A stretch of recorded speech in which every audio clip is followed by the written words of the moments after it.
Bonjour Gentile, j'ai 40 ans. Aujourd'hui, je veux partager mon témoignage, qu'est-ce que Jésus a fait pour moi dans ma vie, comment il m'a transformé. Fait que ça a commencé, parce que je suis un ancien croyant catholique. Puis pourquoi j'étais un ancien croyant catholique? Parce que mes parents étaient catholiques, puis ils m'ont amené dans cette religion-là. Ils m'ont accueilli dans cette religion-là pour dire que je suis un croyant catholique. Ils disent je croyais en Dieu. Ils m'ont amené dans cette religion-là et moi je pensais que j'étais dans la bonne direction. Ils m'ont appris toutes les affaires catholiques, les catéchèses, le baptême, la communion, la confirmation. Et moi je pensais que moi je croyais en Dieu puis je disais waouh, on va tous réussir, on va tous aller au ciel. Je suis un enfant de Dieu, je suis un chrétien, je suis une bonne personne. Fais qu'est-ce que tu as à faire. Puis sois gentil, puis Dieu va t'aimer, puis quand on va mourir, on va aller au ciel. Puis plus de ça, dans les prochaines futures, j'ai croyé en Dieu, mais je faisais ma vie, ma volonté, ma manière, à la manière à moi, à mes pensées. Fait que j'ai continué à faire ma vie, comme d'habitude, on fait notre vie, j'étais dans des discothèques, salons de danseuses, tout allait bien, alléluia, wow. Je croyais en Dieu, mais je faisais ma manière. Et d'un coup, après ça, j'ai tombé addiction dans la pornographie. Fait que je n'ai pas besoin d'aller en détail là-dessus. Vous connaissez c'est quoi la pornographie quand je suis addiction. J'étais aussi idolâtrie de jeux vidéo, des jeux horreurs diaboliques, que j'étais vraiment attaché, accro sur ce jeu-là, que je passais même pas mon frère, je passais même pas mon ami d'enfance, même que ça fait 30 ans, je passais à personne, c'était à moi, attaché à moi, je faisais des journées entières, 24 heures sur 24, des jeux vidéo, puis après ça, pornographie, addiction, puis après ça, je faisais ma vie. Puis après ça, un peu plus loin dans ma vie, j'ai réalisé que je voulais monter dans ma vie. Dans quel sens? Je voulais me marier, je voulais avoir des enfants, je voulais une femme sérieuse. Puis je vois que ça ne marchait pas. Je vois que, je me suis dit dans ma tête, je suis malchanceux avec les femmes, avec les filles. Et il y a toujours de quoi je vais avancer parce que ma vie n'était pas ni haut ni bas, elle était toujours stable. Mais ça n'a jamais monté. Ça n'a jamais monté. Après ça, tout d'un coup, je voulais monter, mais ça allait toujours croche. Toujours croche. Je ne sais pas pourquoi, qu'est-ce qui se passait. Puis j'étais esclave au péché aussi. Puis là, après ça, pour rendre compte comment que j'ai finalement connu Jésus, comment Jésus est venu à moi, comment je suis venu à Jésus, comment j'ai su qui est vraiment Jésus, c'est à cause de ma soeur et mon beau-frère, parce qu'ils ont connu une amie qui, elle aussi, était chrétienne. Ils ont évangélisé à mon beau-frère et à ma soeur, qui eux autres aussi sont des catholiques comme moi. Puis ils ont évangélisé, ils pratiquaient la parole de Dieu à ma soeur et à mon beau-frère. Cette année-là, ils ont invité mon beau-frère et ma soeur à leur église. Fait qu'ils sont allés, ils ont écouté le pasteur pour pratiquer l'évangile de la parole de Dieu. Après ça, ils ont vu qu'ils étaient touchés. Ils ont su, wow, ils n'ont jamais entendu ça de leur vie. Ils ont dit, wow, on n'a jamais su la vérité. Puis là, ils ont fait des questions. Ils ont dit, pourquoi il faut faire ça? Pourquoi je dois faire le baptême? Moi, je suis catholique.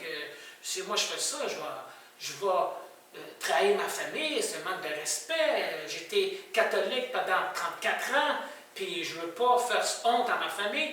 Puis ils ont fait des questions. Puis finalement, ils ont fait leur décision. Ils ont accepté Jésus. Ils ont fait le baptême.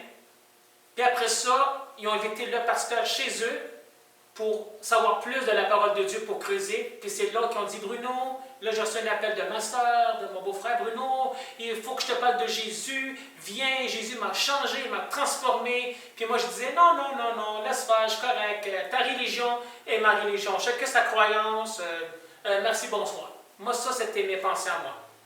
Après ça, quand ils ont invité le pasteur, chez eux, ils m'ont encore appelé, Bruno, le pasteur est ici, si tu veux savoir pour de Jésus, on est là. Oui, c'est correct. Puis moi, dans ce temps-là, au moment qu'ils m'ont texté, je joue aux jeux vidéo. Je ne voulais pas décrocher. Puis vidéo, pornographie, tout à ma manière.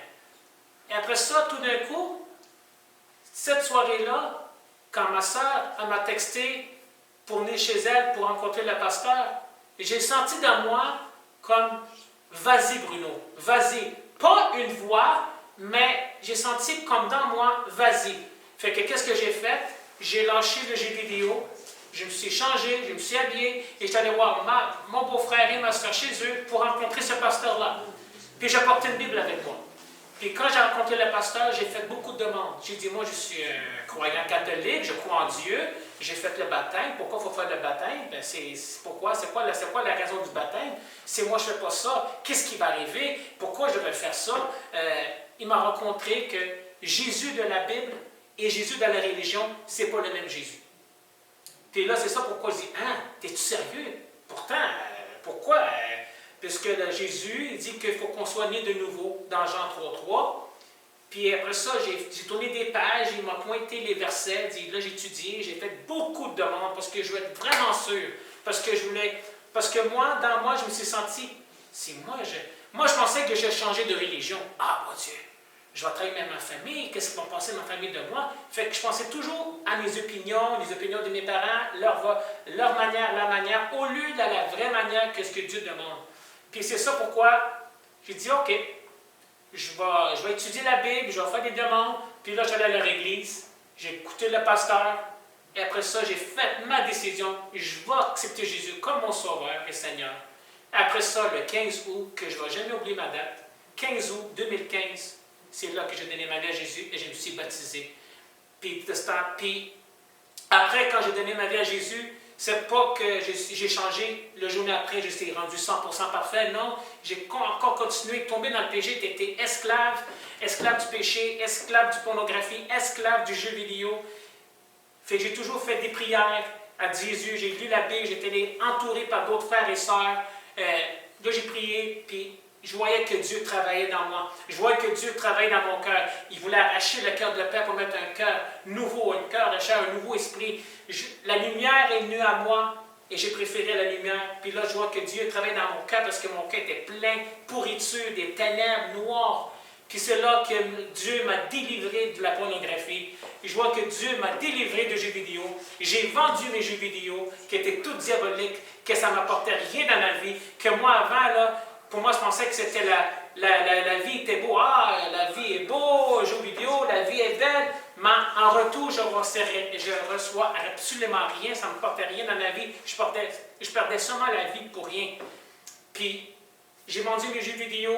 Dieu m'a délivré complètement dans la pornographie. Puis après ça, j'avais d'autres idolâtries, comme un lutteur que j'aimais. J'avais toutes ses figurines, j'avais tout de lui. J'ai pris un sac de vidange. Facile, tellement facile, j'ai mis ça dans un sac de vidange, puis j'ai jeté ça au poubelle. Puis je sais que ça ne vient pas de moi. Je sais que ça vient de Jésus, parce qu'il travaillait, c'est un processus.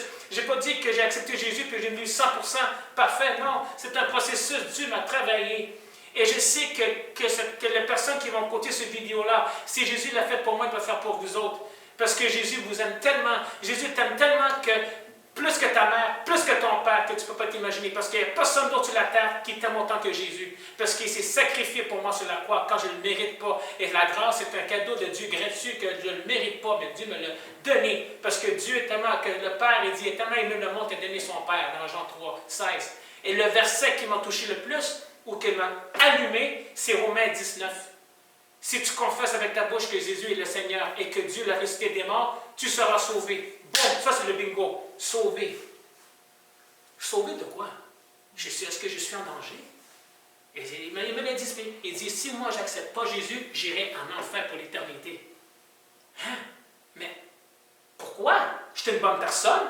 J'ai fait des sacrifices, j'ai tué personne, j'ai volé personne, j'ai respecté, mes parents m'ont donné une bonne éducation. Non, non, non, non. Jésus dit pour les œuvres, c'est un gagné sale. Je peux aller à l'église 24 heures sur 24. Je peux lire la Bible par cœur, à l'envers, à l'endroit, bien habillé, cravate. Si je n'accepte pas Jésus, je fais ça tout pour rien. Et c'est comme ça que j'ai continué. C'est comme ça que Jésus m'a transformé. Et jusqu'à maintenant, Jésus m'a amené à un autre niveau, que Jésus il habite dans moi, que le Saint-Esprit qui a ressuscité Dieu des morts, il habite dans moi dans Romains 8, 11. Puis il n'y a rien qui était possible avec Dieu. Il n'y a rien qui était possible. Et je vous dis la pure vérité que Jésus, je transforme les cœurs des humains. Jésus, là, il est prêt à faire tout. Parce que avec Dieu, tout est possible. Et c'est ça pourquoi, et jusqu'à maintenant, Dieu m'a transformé. Maintenant, l'ancien Bruno, il est mort. Là, je suis une nouvelle personne. Et je suis sauvé. Et je suis pardonné. Je suis purifié par le sang de l'agneau. Et c'est ça mon témoignage que Jésus m'a transformé dans ma vie. Maintenant, présentement, qu'est-ce que je fais maintenant? J'évangélise sur les réseaux sociaux, j'évangélise dans les églises avec mon frère en Jésus-Christ. J'apporte des âmes à Jésus, pas moi, toujours Jésus à travers de moi.